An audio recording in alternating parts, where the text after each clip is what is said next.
All right, Russ, we're talking about small business, succeeding in business, leadership, building teams, all the stuff that, well, it's a lot of fun, but it's also pretty dang hard. You've got a pretty cool story yourself. Take us back to, my understanding is you used to be at an agency and it wasn't working out.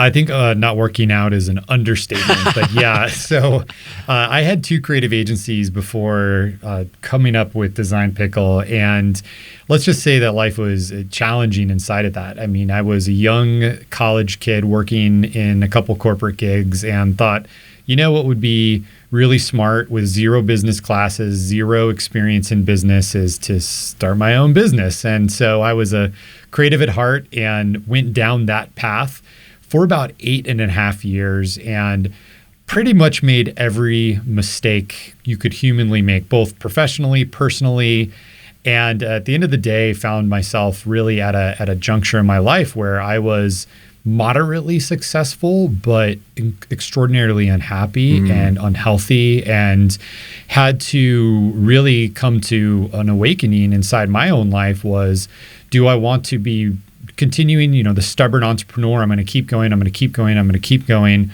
or do I take a different path and close down, what was all of my professional life really, because I started my first agency when I was 22, right after college. So yeah, it was tough. And I can't, to anyone who is running an agency, I feel you, I have been there.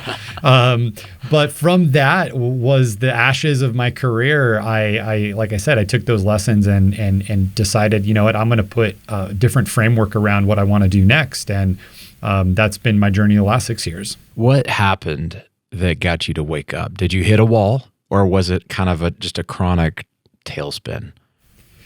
So it started, I think, with this identity crisis that I had. Starting a business at such a young age, the entrepreneur brand became my brand. I would be at events, I would be with friends, and most of these folks were in corporate America getting the jobs that they were going to get.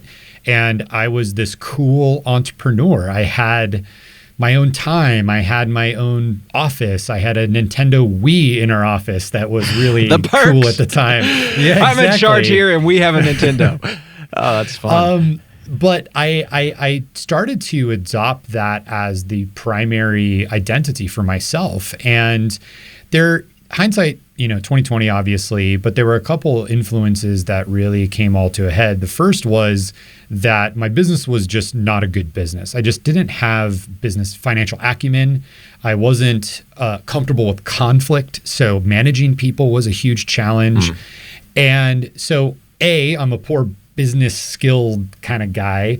And then there's a history of alcoholism in my family. And that was rearing its ugly head as I became an adult, drinking and that was a social activity. I went to a state school, Arizona State University, so there was that vibe. But as you had real life and I got married and I had kids, there was an unchecked balance inside of that. And so I really started to have a problem with alcohol as it pertained to stress management.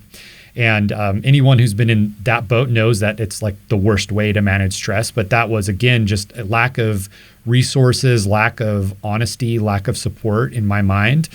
And finally, at the end of the day, for me, my marriage became really stressed out during this time. I made some really poor choices inside of, my own priorities. And the decision to just change it all was, business is not first. It's my life, it's my family, it's my health, it's my connection with them. And I knew that if I wanted to truly achieve in those personal areas, that I would have to let go of this identity that I carried with me for so long, start fresh and focus on that, which I did for almost 2 years after I closed my agencies, before I even thought about what my next business venture would be. It's funny how common it is, especially in entrepreneurship. This story, like young 20s, wanted to be independent, set out to do something. Many times, it's like we're chasing something, and then we've still got these insecurities and parts of our business are not working, and so we're compensating, and there's the stress, and things like alcohol becomes an addiction, and like it's funny how kind of normal that is. And then you like wake up one day. Yeah. And I found it's this paradox because part of my awakening was quitting drinking. So I've been sober now 7 years. Wow, congratulations. And thank you. But I found like so many people have the same problem. But it wasn't until I kind of made that leap and was willing to talk about it and share it that it was like, oh yeah, I struggle with that. Oh yeah, I struggle with that. Oh yeah, I struggle with that. And I was like, where were you the last 8 years? Like, I wish I could have had these conversations, but I think the timing for us to change, there's always a reason why it happens at the time it does. But in the hindsight, you're exactly right. There's so many people I've talked to since. I've actually wrote a book about my journey, and the connections that people have with my story, even though it's very plain, there wasn't some horrible falling out moment. It was very gradual. There was a lot of bumps along the road. There were some definitely dark points, but as I've shared it, there's been almost people saying, you wrote my story. Like this was my story. And I think the willingness to admit it and to admit those struggles and admit those challenges, it's not as celebrated as the big business successes, as the big wins, as the mergers, as the sales, as the profits, as the dollars. Right. So people don't think it's important. Well, there's no big public trophy or milestone that as a society we point to and we say, that's an accolade.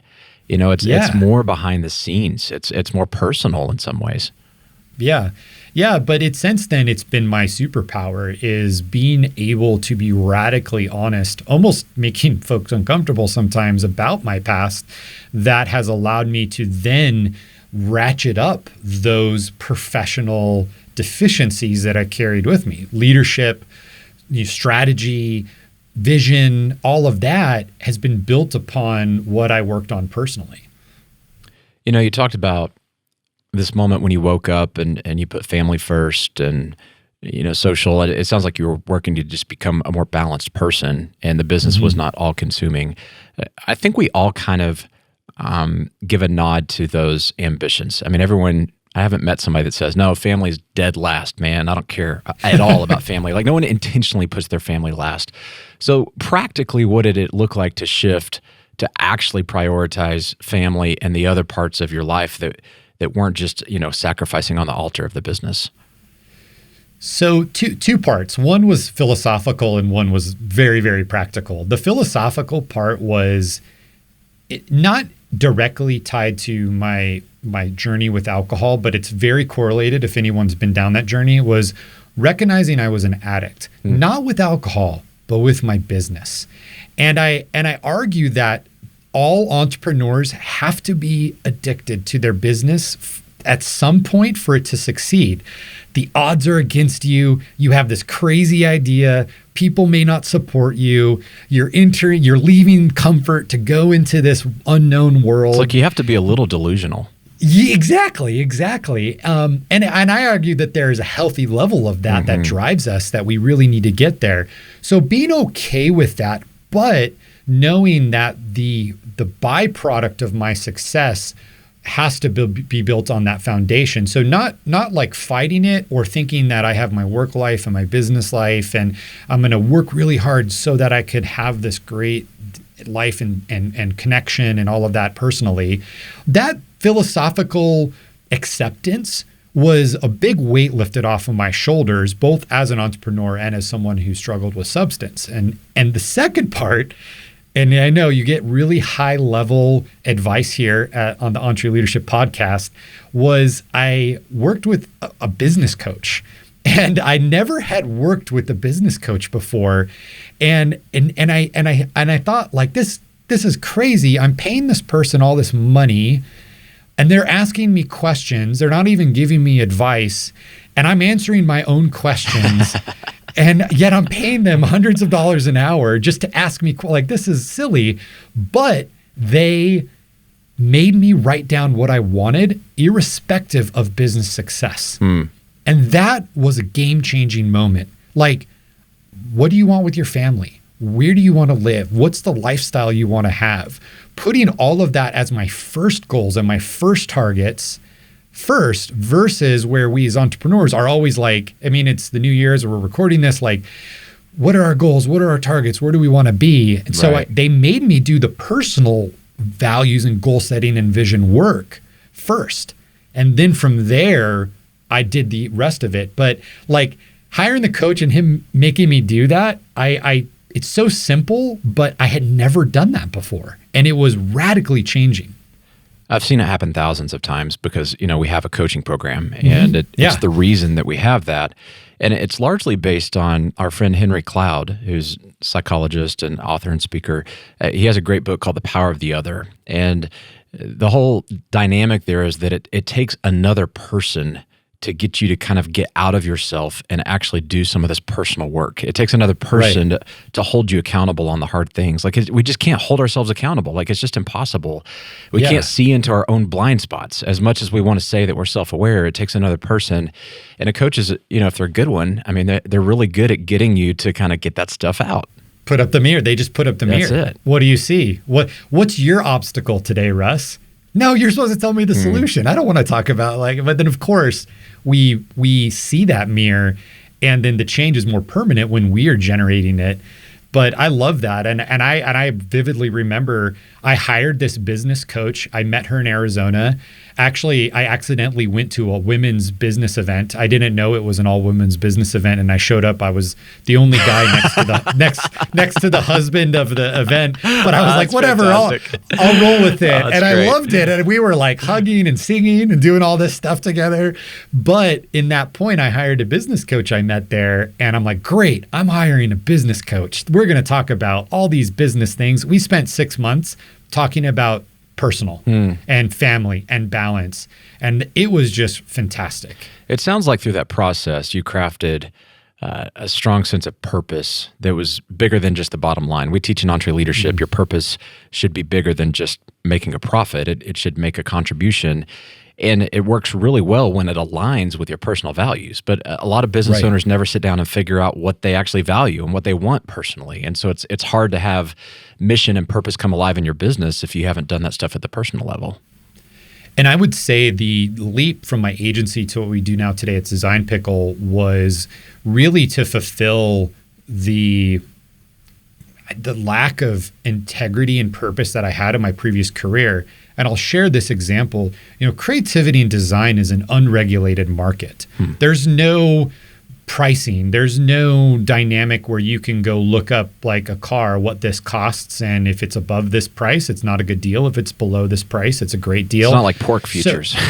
Yeah, exactly. It's very subjective and artistic. Right. Yeah. And so I used that to my advantage when I had an agency. We sold big, expensive projects. I was a great salesperson. And I did the opposite. I overpromised, underdelivered. And it wasn't ever in a deceitful, like, I'm going to try to get you for what it's worth. I truly believed this was the value of what we were doing. And so I stood firm in that. And when we couldn't deliver, we churned clients. It was problematic. My team was never happy. They were always stressed. So I thought about how could I flip that value funnel to where we underpromise and overdeliver and create an economy where there is known variables of price. There is known this structure in place where you can expect, I pay this, I get this. And that to me led into then the values and the purpose, which are our current vision statement is to change lives through creativity. And I wanted to create an environment where both creatives and clients could come to Design Pickle. The creatives could have a career. They could provide for them and their family and their life. And the clients could access our creatives in a way that was comfortable, consistent, and stable, and not ride this roller coaster of big agency fees, hourly billing, I'm delayed, I can't work on this, and the chaos that sometimes, not always, because I know there's probably some creatives that listen to this, but that can sometimes come with finding and hiring creatives. I'd love to hear more just kind of at utility or practical level, like contrasting the agency world. I mean, for people who are not as familiar with agency world, it sounds like you're describing something that's kind of normal if you're from that world. Right. How is it different than what you guys are in the vision that you have at Design Pickle? Well, Daniel, let me give you a quick masterclass in the 5 ways to buy creativity. So this will help anyone. So there's really 5 ways that you can go and hire creatives. The first has been around forever, and that's an employee. And I think that's what most people are familiar with. Employee is fantastic. You get to hire them. There's all the benefits of someone that works for you, all the cost, all the process of hiring someone. That doesn't take explaining. Then, sometime before the Mad Men days, there was the agency, and the agencies came around and said, look, we're gonna take all of that responsibility off of you to find and hire people, and we're just going to be a specialist in whatever it might be. So today there's digital agencies, there's Facebook agencies, there's design agencies, there's agencies for everything, video, whatever it might be. And the downside of agencies is you're then paying for all their overhead, all of the cost. There's a lot of process. There's buildings and structure. So the fees are usually, if they're a decent agency, very high. And that was kind of what it was. The internet created freelancers. So now people can work from home. You can hire them wherever they need to be. And then finally in 2010s-ish, there was marketplaces, which some people may be familiar with, the Fivers, the Upworks. They let me post a job and get a bunch of people kind of get bids, to bid on it. And then our model is the 5th model. We call it the subscription workforce, where it's kind of the Venn diagram of all the benefits of those things.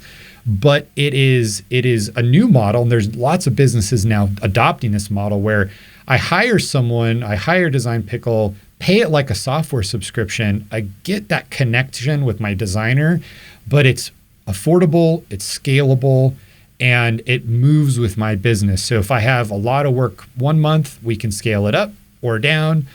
And no solution is perfect. No solution. You can't do everything with just one or the other. But that's kind of the grand, that's my educational lesson on how to buy creativity. No, I love it. It's cool because it's like you're blazing a new trail. I mean, you said, hey, there's a better way. We're gonna lead the charge on this for the industry.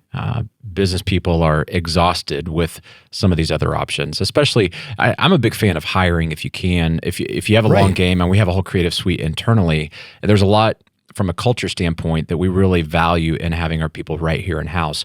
But if you can't, or if you need a fragment of somebody's time, or you can't afford 5 specialists who are level 3 designers, you got to figure out how you rent before you buy at some level. And it looks like you guys are going, hey, the agency space is abusing businesses. They're not getting the best value to businesses, and this is something we're going to solve this problem.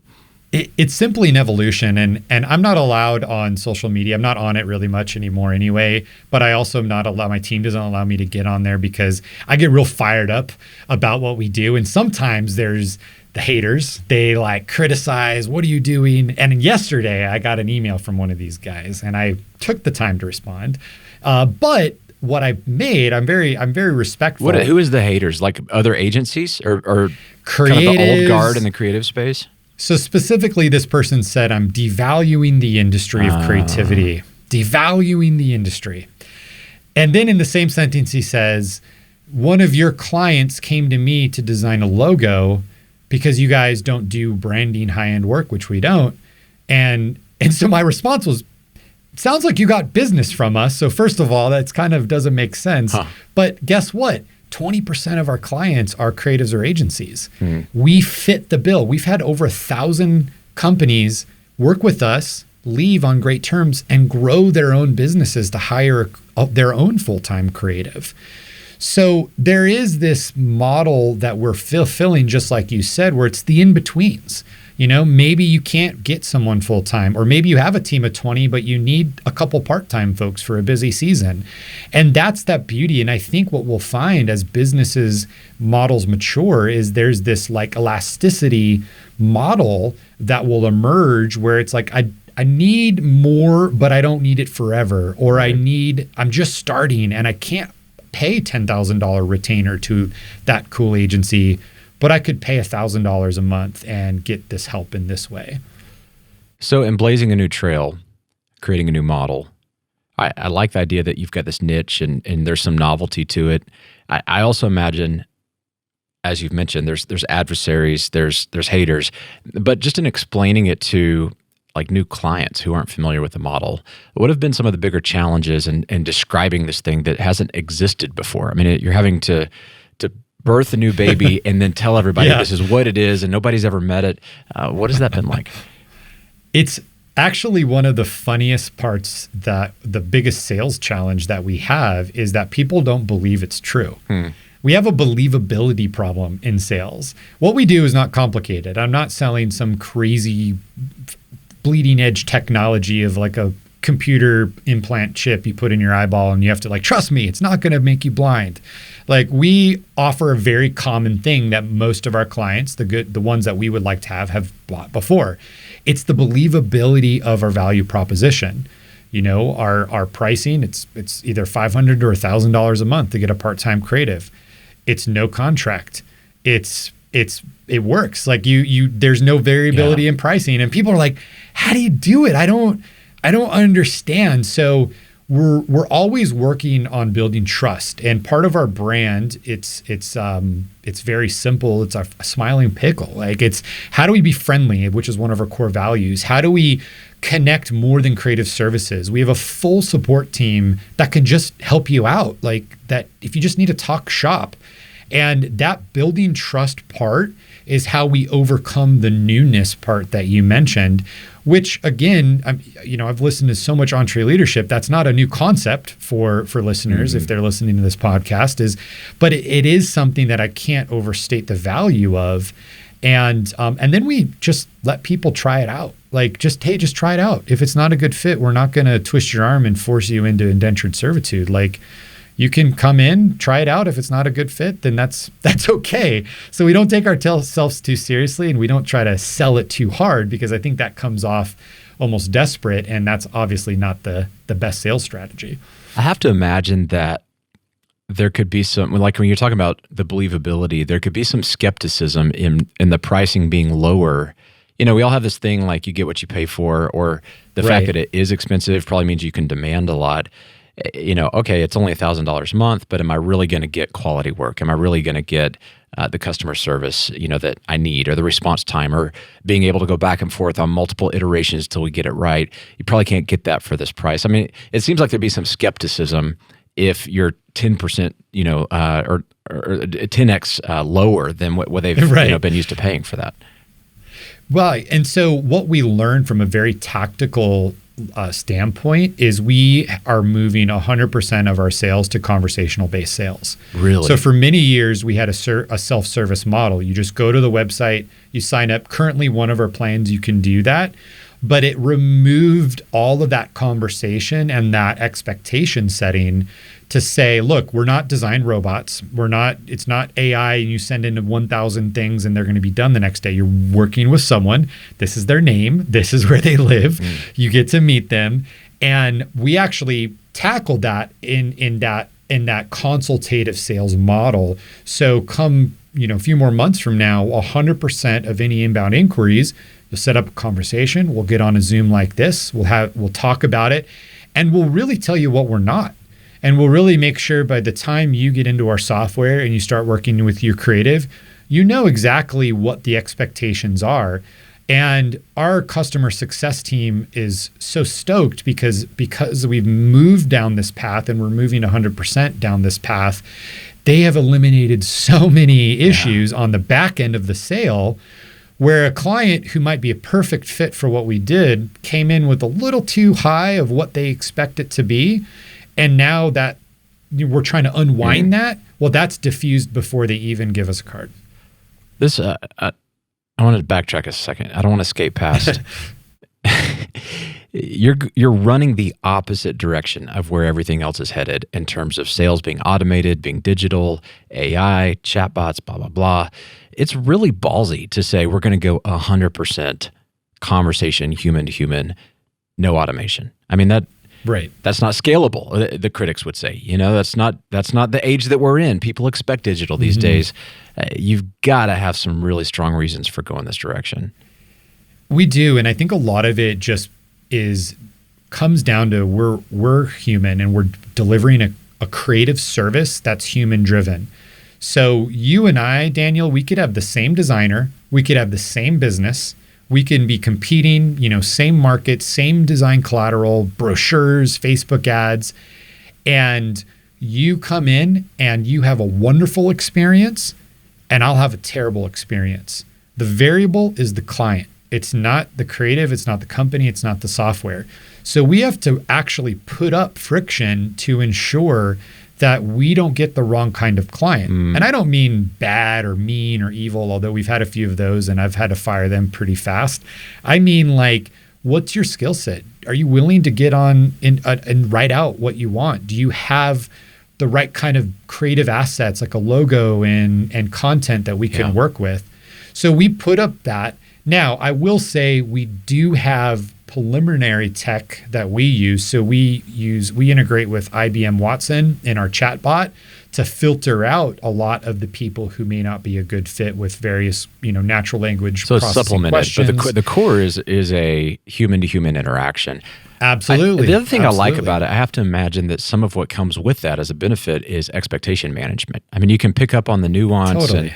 or they may say a statement and you're like, oh, wait, hang on. They're thinking we're about to do something we're not going to do. But verbally, I can coach them back into something that they're still very happy about, but now their expectations are aligned with what we're able to deliver on. Where you're trying to do that through a lead form or an online transaction, it's almost impossible. Right, because the level of your trust going into our first month determines what happens if something goes wrong. If your trust level is high in us because you and I have had a conversation, I've learned about your business, we've gotten a good match. If there's a small error on, say, a layout or a link was sent incorrectly, you're like, hey guys, fix it next time. Let's get back to work. If the level of trust is low, the second there's an error, I knew it. Right. This was too good to be true. I'm out of here. So we try to build that trust on the front end as much as we can and create this experience before you've even started to say, look, we're here. We have your back. We're ready to work for you and ready to support you. Well, business owners listening to this, you really need to not miss what's going on here. And what I hear in this is advocacy. If you have an advocate, if you have a guy, if you have a girl, you got someone over there who you can just text. And I'm buying a new truck right now, so I'm shopping. And I've got a guy, and he finds things on auction, and he buys them, and he takes care of everything soup to nuts. He delivers it to your driveway. If you have the old car that you're going to trade, he buys it. And it's just super simple. And the other day he said, hey, I found one, but I can't do it because it's direct through the dealer. But if you want, it meets all the specs that you want, you can go directly through them. You'll just have to set up the shipping. And I was like, no, dude, I don't. You're my guy. That's not the truck for me because I can't do it through you and you're my guy. And all I know is he's just going to make it happen. He's going to take care of it. And if there's a problem, I can text him. And it's like he's responsible for this outcome, which is I've got the truck I want in my driveway, period. I don't want to project manage the whole process. I don't want to call multiple times, and I don't want the dealer saying, "Well, that's the shipping company; it's their fault now. And now you got to go deal with them." And I just want one person that's going to take care of it all. And we're really starting to lose that in this world where you can't find a guy at a company. Most companies aren't even listing their phone number anymore. You have to go through their client service chat thing, and you go, okay, this is going into a black hole. I don't know if somebody's going to get back to me. Well, and here, so I got a guy like that too, and I love him.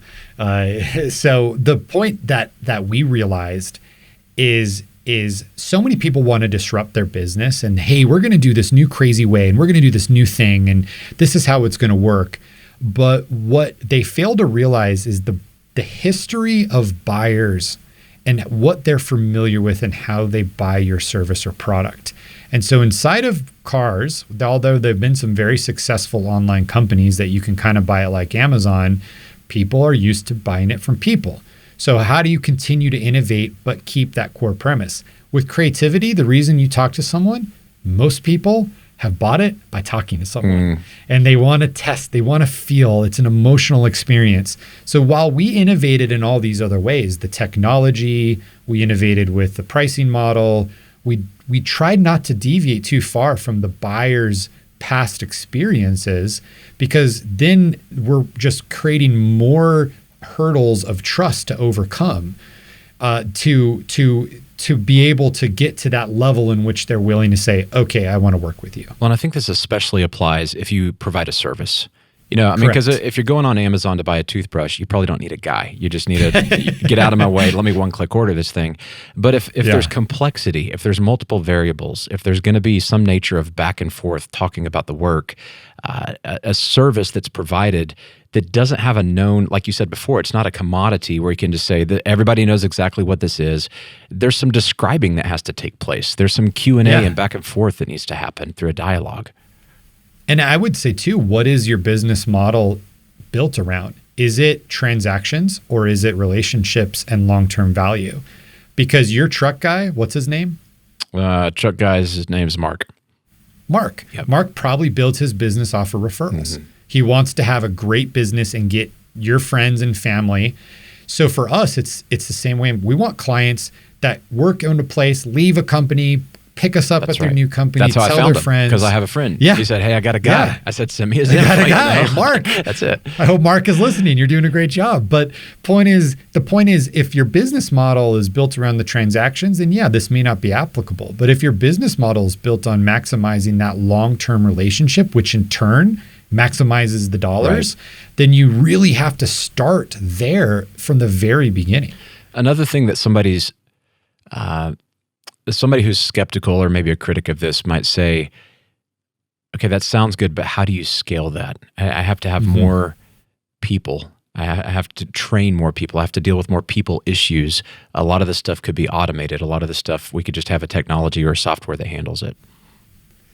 Well, that's very true. I do feel like, though, a lot of it depends on your pricing and the model in which, what are you selling?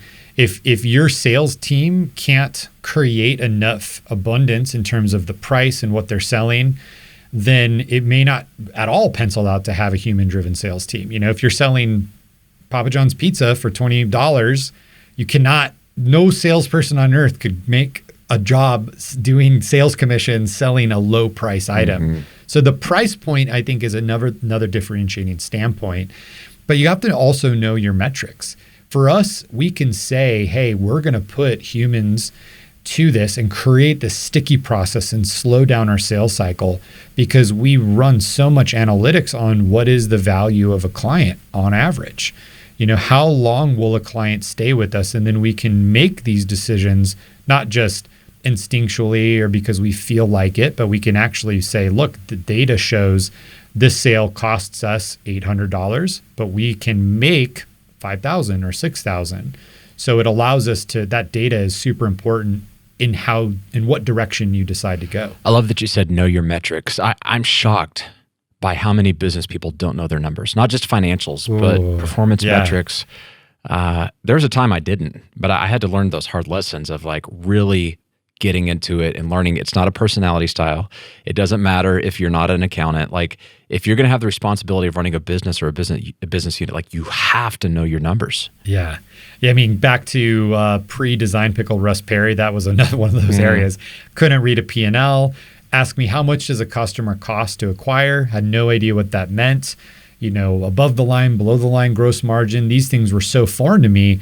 But I'll tell you a funny story. This is actually I had one business partner in my life, and the second part of my agency career, I had a business partner. He was from Argentina, and we were getting together. We were really excited, and he's like, Russ, we're going to create a business plan. And I'm like, Federico, I get it, man, but dude, business plans, that's like what MBAs do. We're not MBAs. Let's just hustle. We're not going to create this. Here's a summary and here's our marketing strategy. Did it sound stuffy? Sounded unrelatable? I was just young and I just didn't care. But he didn't actually mean a business plan. It was a little bit of a translation error. What he meant was a financial budget and a money plan. And that stuck with me. That translated to him. That was the business plan. It was the metrics. It was the numbers. It was everything. Because when he finally showed me the business plan, I was like, oh, this is what you mean. And from then on, I was like, I got to know the numbers because you can't make the decisions to go this way or that way without that stability and confidence around how is it going to impact you financially. What have you done? I mean, it sounds like you kind of had this epiphany moment, but it's a lot of work and it's a new discipline to really stay on top of your numbers. How did you go from novice to ninja when it comes to being on top of this stuff? The real answer, and it's so low tech, is I built my own P&Ls by hand in Google Sheets for 2 years. I would get the bank statements. I would categorize things manually. I would put them into the categories. I would have all my income in one box at the top. I would do it at the bottom. I didn't use an app. I didn't use anything to auto aggregate and categorize. I did it super manual. And I learned that in design school. In design school, you learn to draw by hand. You do lettering by hand. You learn the basics. You learn the basics really, really. And this was something that I got so frustrated, but later on I was able to do the computer stuff better. So same thing with the finances. And even personally, I never really used apps to build my personal family budgets. I did the same thing, like once a month, download the CSV file. It would take me longer, but I knew every piece, every transaction, and it built this discipline that I carried with me till we grew enough to where we could have other teams, but I knew what to expect from them at that point. It's so funny how intimate and familiar you get with the numbers when you do it that way. I had the same experience. I'm building all of our event budgets in Excel, and like when you have to build the formulas and just like crunch the numbers over and over, and then you're trying to build graphs and things that go with it so that it can actually spit out information for you. You know, today, even in Ramsey Solutions, a lot of that stuff's automated, and I can look at a few numbers and go, no, that's off, something's off.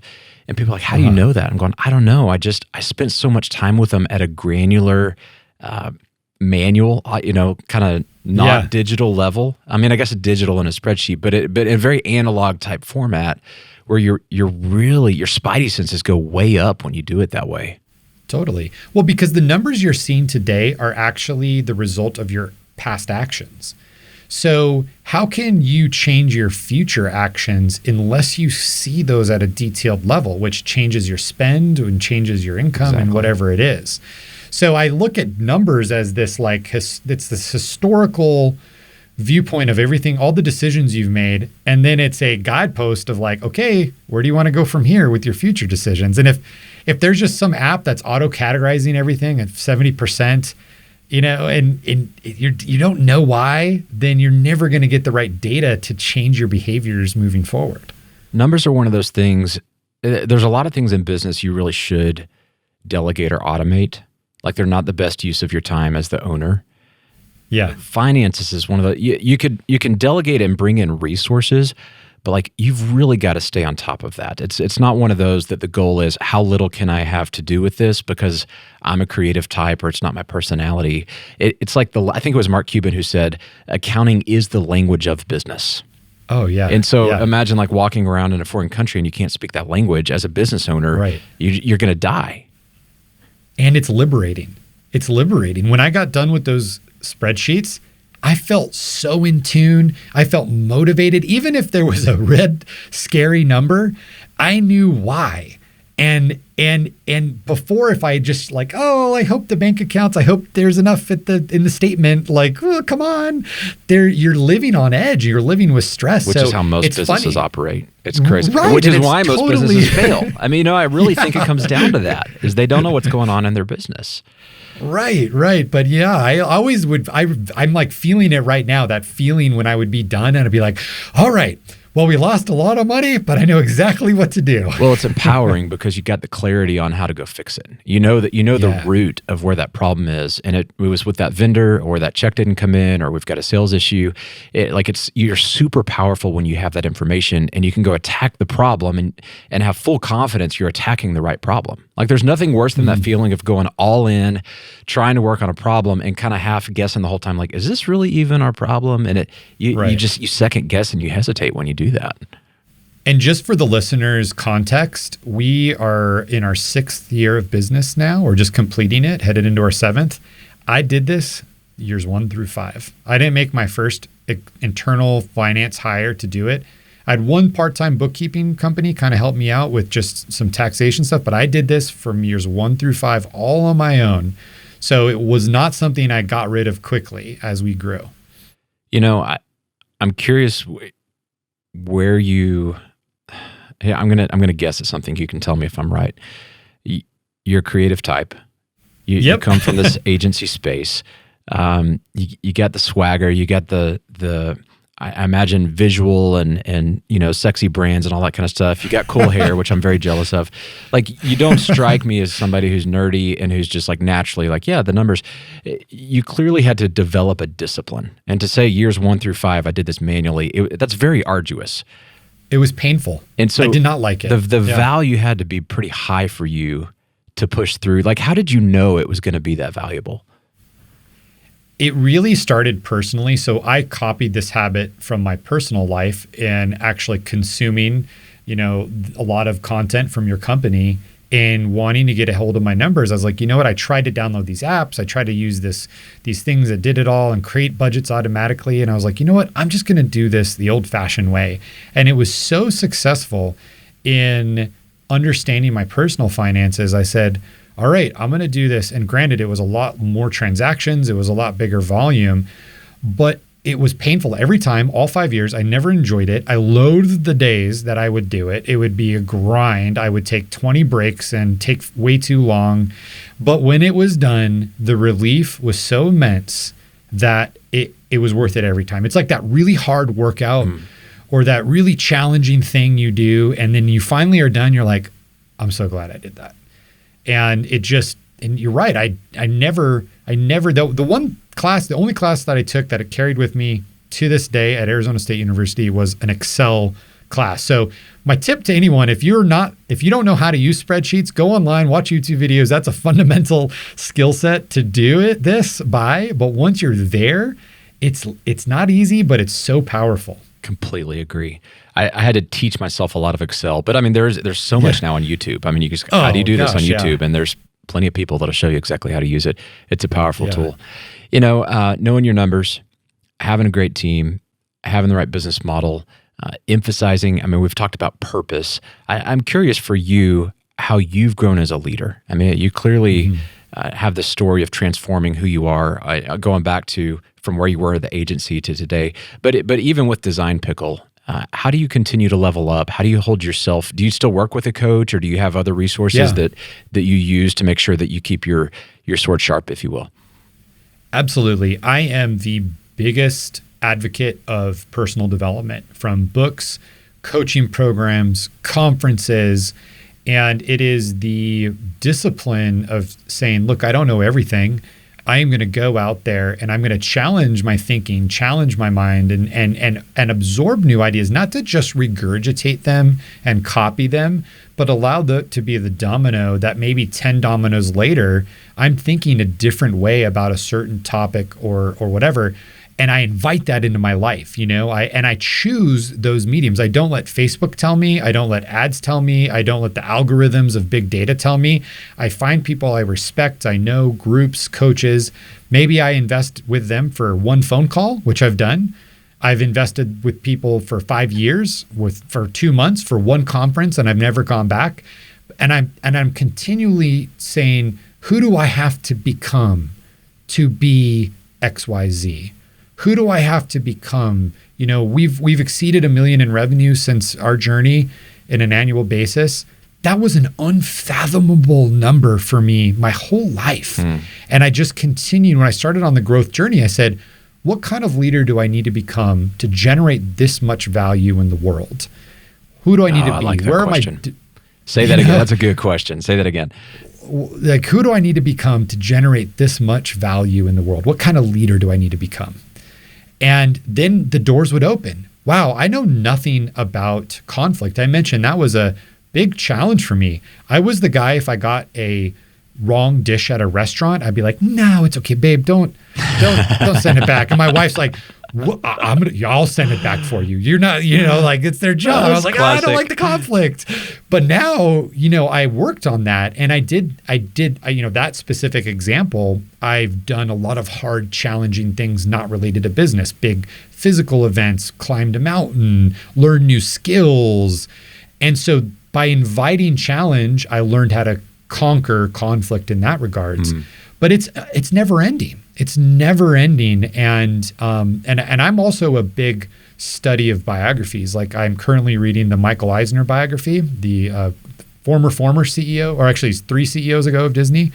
But like learning about Disney when it was like my heyday, the 90s, the early 2000s, like late 80s, studying what were the decisions, what were the challenges they were facing, it totally sizes up my life in a very humble way. You know, when you're like, we made this decision and we lost $1 billion. I'm like, wow, I'm so worrying about very, very different things.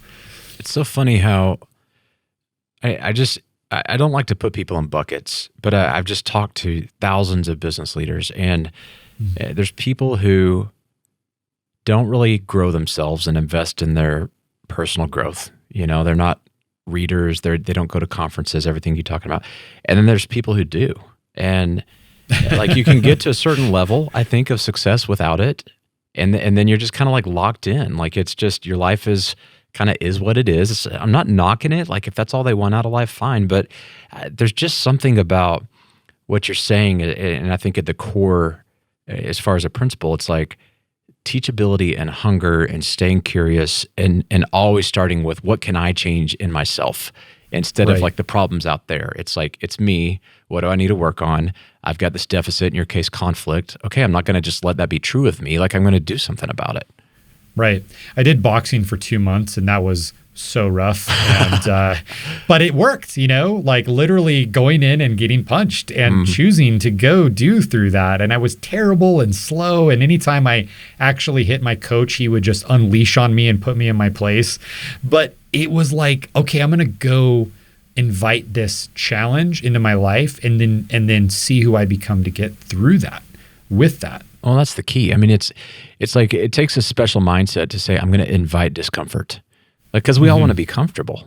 But to say, no, I'm going to intentionally create discomfort in my life. Like I'm going to proactively seek this out because I know the benefit is I grow a muscle, I grow a skill, I develop in something that's going to pay dividends in my life over the long haul. Well, and I have to actually give credit to your program and this podcast, because one of the top 5 business books I've ever read and I continue to recommend is Thou Shall Prosper. And I heard it first from the EntreLeadership podcast. That's a great book. But that book anchored in my purpose as an entrepreneur to create more value in this world. And that's what fuels my quest of personal development. I'm not just going to do this for fun. I wish I could, you know, I love video games. I would love to play video games all day long. It's not creating much value for me as a leader. So I choose these challenges because if I grow as a leader, that means I show up to Design Pickle and we can help more lives with our creative services and software. And I feel that that connection of the growth of your business is reflective of the growth of the value you're creating, which I got from that book, was like game changing for me in 2014. Like so game changing. That's huge. I mean, when someone links that up and you understand, and you're saying the value created, I think it's fantastic. You know, it's value created that is a contribution to the world.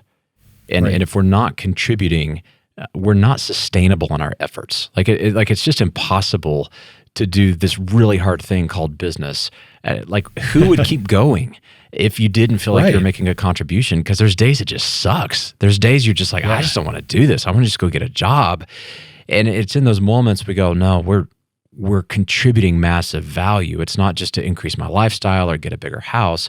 Those things are fun. I'm not against those things. But if you don't have that broader sense of like, we're changing people's lives, we're doing something that's noble and worthy, and we can't let them down, is kind of the sense you have.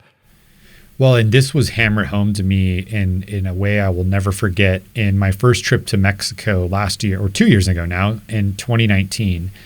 And I met some of our creatives down there, and a woman pulled me aside and she said, Russ, I used to have to commute 3 hours on a bus every day to my job. I would sometimes get done at 9 p.m. and I would have to make a choice. Do I take a 3-hour bus ride home? And friends of hers, thankfully she had never had this happen, had gotten raped, have gotten beat up, have gotten robbed. Or do I just sleep at the office, shower in the bathroom at a sink, and get back to work the next day? Oh my gosh. And we were able, even pre-COVID, our whole team is always work remote, work from home. And we were able to give her a full-time career working from home. And that story of like, I've created value in a much different way than I ever expected, of safety, security. Yeah, it changed your life. It changed life with a simple decision. And I remember deciding to be a remote company years and years ago. That came out of business development because I was like, or professional development, because I was like, wow, wouldn't it be great and kind of strategic that we can work from our computers? And I was studying these other businesses and learning about remote companies. Had I never kind of embraced that concept, the dominoes, millions of dominoes later, would have never connected to that single person in that unique way. So you're 6 years into this journey, doing very well. By all means. What's the biggest challenge for you at this point? It's understanding who I am as a leader for the next 6 years. And I can be completely honest with you, I don't know if I have that answer yet. I wrote on my whiteboard upstairs a couple hours ago, my job is line. What is my role now? Because I'm not on the front lines of customer success. I'm not doing the designs. I'm not doing the ad book, algorithms, which I've done all those things. And I think for me, it's if I'm going to attempt to answer that, it's building the world's greatest team. It's just simply focusing on the people from here on out. I got to trust in them. I have to empower them. I have to create an environment where they can thrive. And that might be something people have heard before, or it might seem obvious, but it's very new to me because I've been such in the weeds for so long, like really doing and planning and, just like I would be the one setting up the tech for the interview here today. And now I have a guy. I have my guy who can do that for me. So, at the end of the day, I think that is the biggest challenge and is answering that question and then just going all in on it. And the answer is probably going to change every year. So I think it totally will. I like that you wrote on your whiteboard, my job is blank. And I think this is something we should all do consistently as leaders, is like, my job is blank. Like, we should, in light of where we are today, in light of where we've been, and in light of where we're going, what is my job? What's my contribution? Because I think it's a misnomer that we should be looking for like this stock answer that leadership is boom. And that blank gets filled in with the same answer for everybody in every season. Because I don't want to suggest it's a moving target. I think there are some things that are core tenets of leadership, but how it's applied in your company, in the season you're in, and what your company needs from you today is going to be different from the guy, across the street. It's just, there's not a standard answer to that question.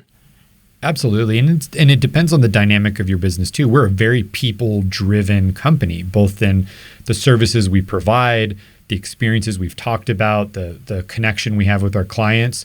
So with that said, I better have the best people here representing that, because at the end of the day, that's what people are coming to us for support with, is that interpersonal type service. If I was running a tech engine data center or whatever, maybe my answer would be just, the best programmers. I don't know. Like I think that answer will depend on the industry and the business. It is itself. A weird space to get to as a leader when you don't really do anything anymore. You do a lot, but you're like, it's not as quantified as sales calls or, customer service or producing the widget. You're kind of in this space where you're solving problems, you're talking to people, there's a lot of meetings, for sure your calendar's full, but you kind of have this sense of like, but what do I do? Like, what's my job? And as people have asked me that, as I grew EntreLeadership, I've wrestled with this at several stages. And I just keep coming back to, I'm going to do different things in different seasons, but what I always have to be thinking about is vision, results, and relationships. Because I can't really delegate vision. Like, the leader has to have the vision and tell people where we're going. Relationships is all about culture and making sure that we've got the right people. And I don't have to personally have all the relationships and foster all of those, but I have to at least be paying attention to the environment that this is going to be a place where relationships thrive and prosper, and there's a lot of trust, and we move really quick as a result. And then results, I'm responsible for the outcomes, but no longer the activities. And so it's like I have to pay attention. And it goes like you talked about it earlier with your metrics. If you're not watching your metrics and your numbers, how are you going to know, this is what winning looks like, and paying attention to that stuff and holding the team accountable to doing the activities that lead to those results. And so I'm just a big believer in like simplicity. Like if I can go, there's only 3 things I have to think about: vision, results, and relationships. Tons of subtopics inside those, right? But it's kind of like, okay, I can get all those on one hand and still have 2 fingers left over. I actually do have 3 things also. There's the 3 C's. Culture, communication, clarity. It's good. I'm driving the culture. I'm driving what it means to be here, communicating that to everyone, and making sure people are clear on the above items, and just bump, consistent on that. When you think about vision and communicating the vision, you guys obviously, you have a unique service, and you are, like we talked about before, you're blazing a trail in this space. What does vision casting sound like from you to the team? I mean, how are you? I mean, is it regular meetings, and what are you saying? Like, how are you telling people, hey, where we're going is going to work, when there's not really there's kind of a benefit to competition sometimes, because you can go, okay, we're going to be like them, but better. And you guys have this thing it's a unicorn, and you get the benefits of that, but you also, I would imagine the team's going, what are we doing again? Are you sure? How do you cast the vision in this kind of a scenario? Right. Like, we're going to be more customer service focused. So from when it was by myself, business of one, I created the vision. We call it a purpose statement, but mostly commonly known as a mission statement, and our values. And I was like, day one, I'm doing this. I have a blank slate. I'm going to do it. And I'm so thankful I have. To answer your question specifically, I am the broken record of the year. Every single time we have a big group meeting, mission, purpose, values. Here's what it is. We've integrated all of those components, not just the vision, but the values and the purpose of why we're doing the work we're doing, into our hiring, into our decision making. It is the common language of accountability across Design Pickle. If you're a software engineer, I can't hold you accountable to your code. That's someone else's job, but I sure can hold you accountable to the culture, which is built up by those 3 things. So we have it printed. We have it of core values video, which talks about our vision inside of that all team members see. It's on our recruiting page. We have it inside of our reviews. So you're measured on these items and actually judged, like, are you upholding the vision? And then at a leadership level, I make decisions every day by, does this match up to our vision? 2 hours ago, perfect example, we are looking at how do we enable some software that promotes health and wellness across a global company. And it's people can't go to the gyms right now. How do we create this? And I found a company that they're kind of going out of business, or they're not really working on their app. And I was like, hey, maybe we could take this code, buy it, I don't know. And what I thought before I took this call was changing lives through creativity. Okay, that's our vision. If we were to successfully integrate this into our internal tools for our teams, would it change their lives through creativity? Absolutely. Yeah. Okay. This is now something I'm going to look through. So I'm like using it as like like my kids in class with the rules of the school, like, be nice, walk in a line, like, here are the rules of decision making based off of those elements. Yeah. It's like a filter for decision making. It is. Yeah. Like, yeah. If this, then that, if Super yes, easy. go here. If no, go here. I've struggled with this. I'm curious if you have. I like your mission, changing lives through creativity. Sometimes it can be so broad, and if we're not careful, we can talk ourselves into what are really bad ideas, and we're saying, yeah, but it kind of ties in. I mean, come on, you see the connection, right? How do you make sure that it really is a filter, that you really have some guardrails and disciplines to saying no to things that are attractive, that are shiny, might even make you a lot of money. They're tempting short-term to solve a problem that you have. And in your gut, like, you really should not go over there. Right. So our vision statement, you're right, changing lives through creativity, that's the catch-all one. I think a clever enough person could hey, let's spin this into that one. The next level beneath that is our purpose statement. It's more the business decision filter. And that we haven't mentioned yet, but that's to be the most helpful creative company in the world. So we actually use that for a lot of decisions around our team, the service, metrics, a helpful, creative company. Sometimes helpful isn't nice. It's not friendly. It's giving hard truth. It's saying no to projects that aren't being helpful. And then the layer beneath that, the values, we've built out definitions and specifics to really measure, will this enhance or be supported by these core values? You know, a friend of mine, Pat Lencioni, he talks about core values. And one of his big things is like, you know, their core values if they are something that you knowingly will lose money over or that put you at a competitive disadvantage. Because otherwise, you don't really, like if it's convenient to value it, or as long as it always makes us money, or as long as we always, you know, are competing more effectively in the marketplace. But when you go, you know, I don't care about the opinions of them. I don't care what the competitors say. And I'm even willing to pay a premium in the form of lost money or lost opportunity to hold to this value.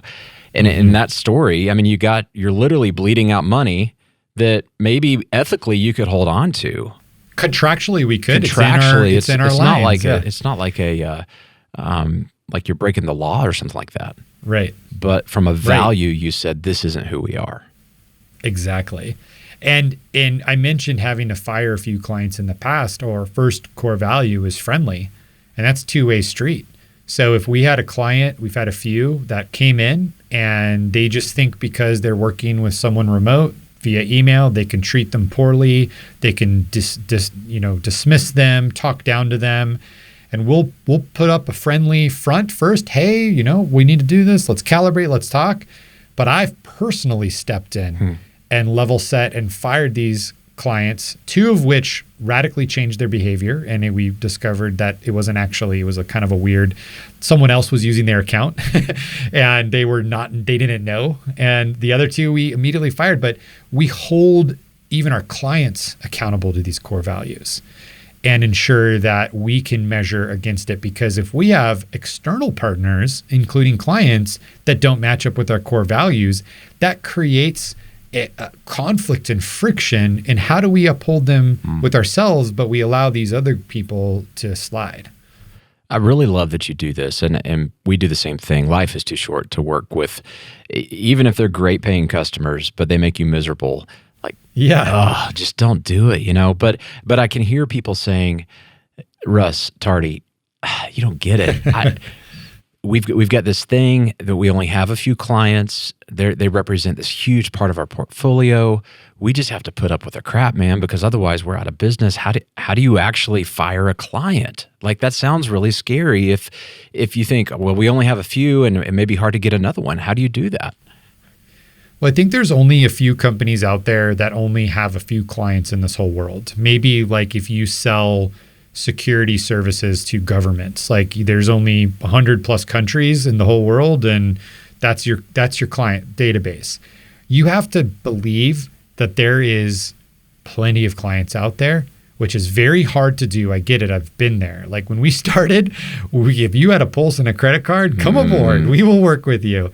But I continue to refine my confidence that you only need a small fraction of a small percent of your market share to be more successful than your wildest dreams. I'll give you a number, the craziest number I can think of, which is like, $1 billion of valuation and just like this huge, insane number for us, 25,000 clients. That's it. $25,000 clients. There are 25,000 clients in Nashville that could use what we do.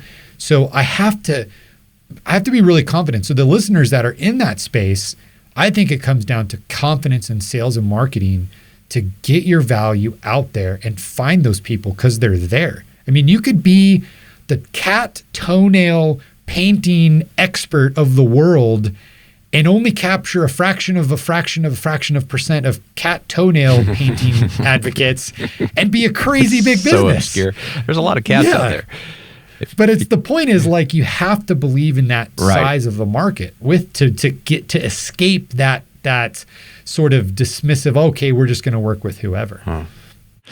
Your story is really cool. I love what you're doing. And I can't think of a better poster child for everything we're preaching all the time about just like having your values, building the team, casting the vision. I want you to talk to your peers right now, several 100,000 small business owners listening here in the early part of 2021. You're fired up. You're moving forward. Many people are doing pretty well, and many are recovering from a really rough year. But I think right now people need to hear excitement and passion and hope and a little bit of kick in the butt, like, come on, let's go. And they hear from me a lot. So how about you as one of their peers, let them know where you're going. And as a small business community, what do you guys really need to be doing right now? Taking control of what lies ahead. And it's in your control. It's not in Daniel's control. It's not in my control. It's in your control. It's not in the government's control. It's not in a virus's control. And to take control might mean some really radical, crazy changes, but that's what control is. It's doing what's necessary. I mean, we lost 20% of our clients in 2020. 20% gone. 30 days, 45 days, gone.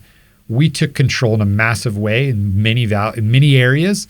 And I think 2020, it's not going to be without its bumps in the road, but to get down, get clear, where are you going? What do you want from this year? And then just challenging yourself, surrounding yourself with resources, just pushing yourself to get clear on that. But success or failure this year is about your willingness to take control, which is related to your willingness to make the decisions. Might be hard, but they're there for you to take. So good. My favorite thing you said today, you said a lot of great stuff. What kind of leader do I need to be to create that much value? We talk about, I got to become this kind of leader to make that much money or to have that big a team or to drive that kind of car. I really, really love this notion of, if I'm going to create that much value, I've got to become this kind of leader, because it takes it all off of this selfish pursuit and it puts it all back on, this is the contribution that we can make. And there's a lot of leaders that listen to this, and they're doing incredible things, and they inspire me. They get me fired up just watching what they do, and you're one of them. And so thank you for what you're doing. Thanks for your time and your wisdom today. It's just an inspiration to be around you, to hear your story. So thank you so much. As we wrap up, any final thoughts? Well, thank you, Daniel. I mean, I grew up on EntreLeadership. This is part of my advice and ideas, and everything has become from your guys' work. But I just appreciate this, and I just say stay positive. Like, there's so much challenging, negative stuff. I mean, that to me has been my secret weapon. My wife describes me as the biggest optimist she knows.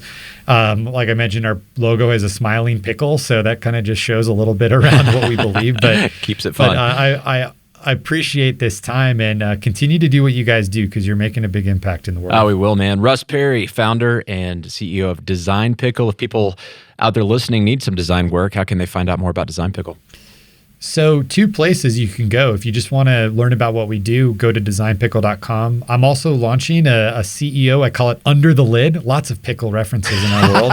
a kind of a once a month-ish newsletter. Kosher. We could go on for days. I bet the dad jokes around your place or just go on for miles. Oh, endless. But yeah, if you go to designpickle.com/under and want to hear more about our journey ahead, I'd love to share it with your group. Love it, man. Thanks, Russ. You will always be welcome back on the EntreLeadership podcast, and it's been a privilege. Take care.